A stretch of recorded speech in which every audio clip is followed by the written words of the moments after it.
stage in Val di Fiemme. Didn't get a gold medal in the skiathlon, only silver.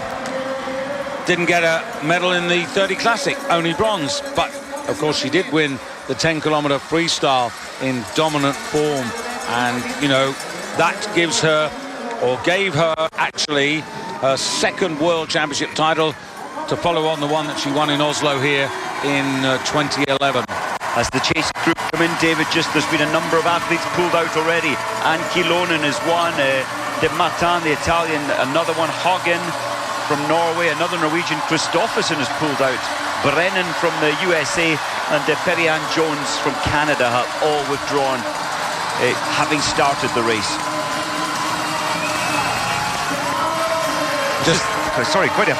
Quite a lot of jostling for position and nervous skiing in this group.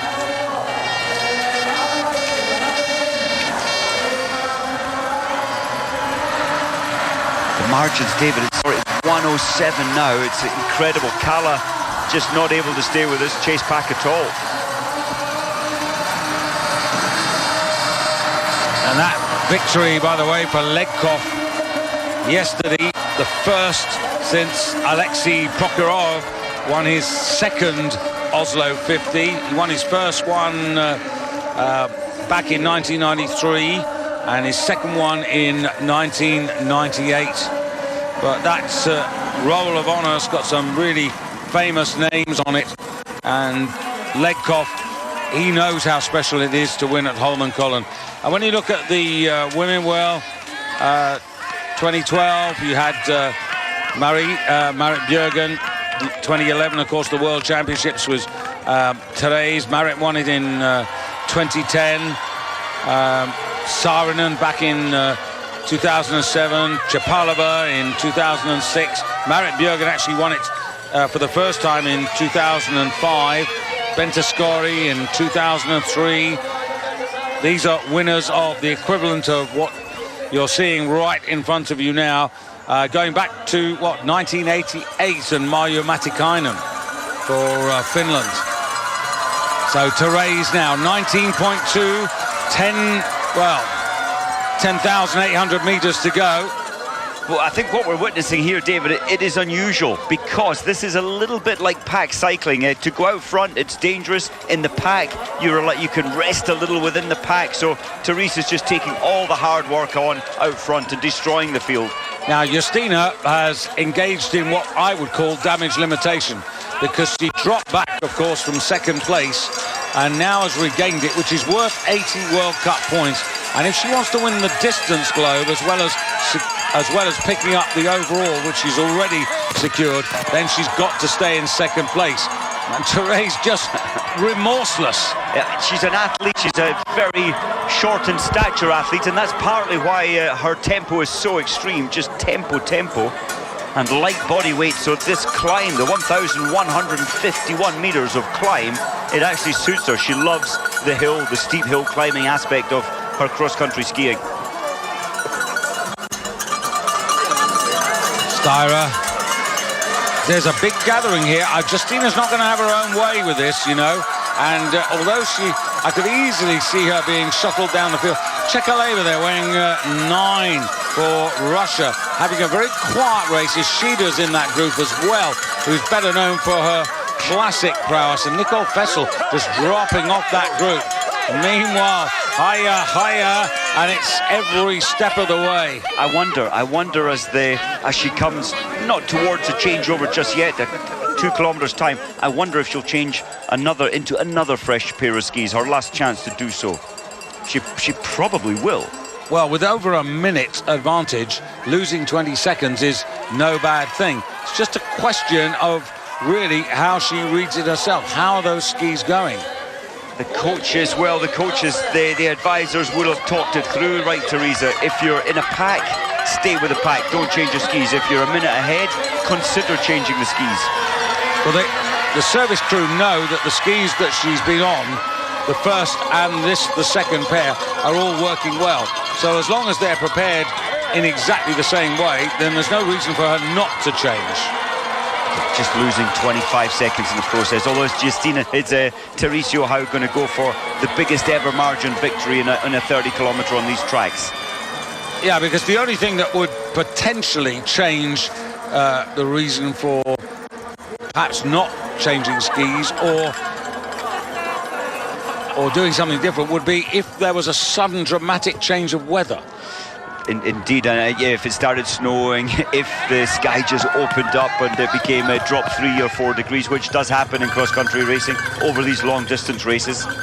But then the question is, you know, do they have a set of skis ready they can pop in there? Because you know, we all know that it takes the best part of 40 minutes to re-prepare a set of skis. Well, without a doubt, the technicians will have so many possibilities and prepared already available for Therese, should anything change. So she's inside the last 10 kilometres, and she's just amazing to watch.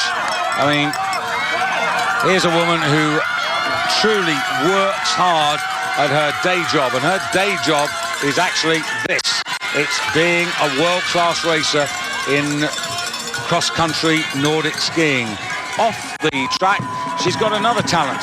She is a young woman who has a fantastic eye for fashion and fashion accessories, and there's a whole different Teresa when she comes off the snow, and that's why she is so multi-popular in her own way. I mean, Peter Northug is amazing because of his personality and his great achievements on the track, but this woman has more than one dimension.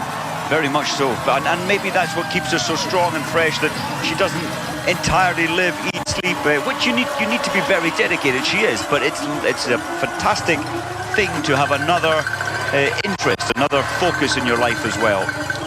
When Therese comes into the stadium, it will be for the penultimate time, because then there'll be just one more loop. And here's Ishida wearing 10 for Japan. Wouldn't that be good if she could get a podium out of this? It would be, and this is the Helnerbacken, where Sundby's wanted to make a break yesterday, but his body wouldn't react to his brain's impulses to the muscles. And if this pack is still together in 8 kilometres time, there will be an attack on this hill for the finish. Big group racing for second and third.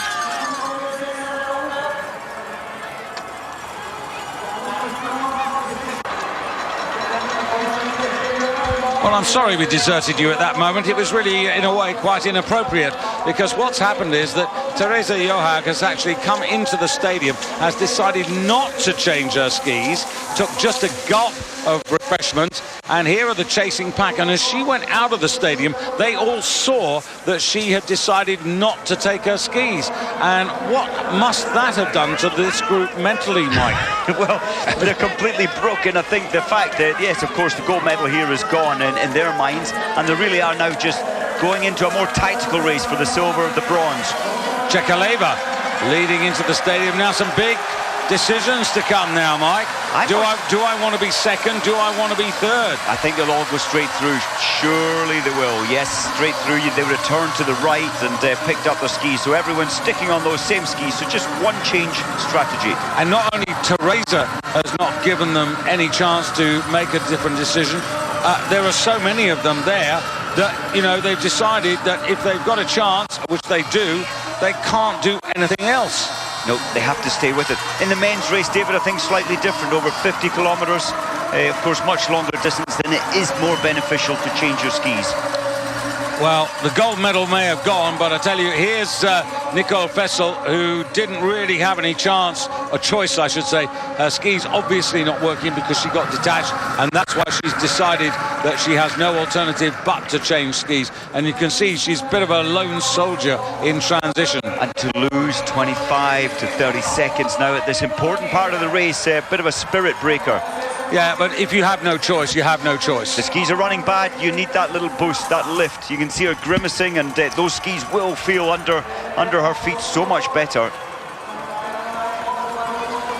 His Majesty, 3 from the left there, King Harold, here to oversee proceedings, and you have a sense there's another royal hug not too far away. Although the one thing Therese didn't take much drink that time through the drink stop, just one mouthful, but she's on such momentum here. And in fact, by the time she gets to the top of the Frogmasetta, really that's the bulk of the race completed. And of course, another 15 points, the final 15 points to make this a 160-point race for her. And the big question is where Justina is going to end up in relation to that crystal globe, that second place. Well, here she is in second place. And now I'm sure she's really aware. She's got a good racing brain, Justina. Yes, we criticize her about her technique sometimes, particularly on downhill descents. But actually, other than that, I mean, she is a world-class athlete and right up there with Marit Bjørgen and the likes of Teresa Johaug. And there you can see a Greiter at the end there, Charlotte Kaller suffering now, and we've seen this so many times in early part of the race. She's there or thereabouts, but then runs out of gas. That's Jakobsen following her, 11 just behind. That's Niskanen for Finland with the ponytail, but back to the leader. So, Mike. Yeah, this is an incredible performance. I remember when we saw her in Sapporo at the World Champs in 2007, we saw something special that day. She came third when she was only 18-year-old. She has this high tempo, but what about her skiing and her technique, Mike? Let's, you know, have a look. We'll get the side view again. This is her going into skate one, so leading on the left side. So they're dropping all the way through the left side. We'll have another look later. And I love her skate two, where she's compressing the arms on each ski separately, and that's there.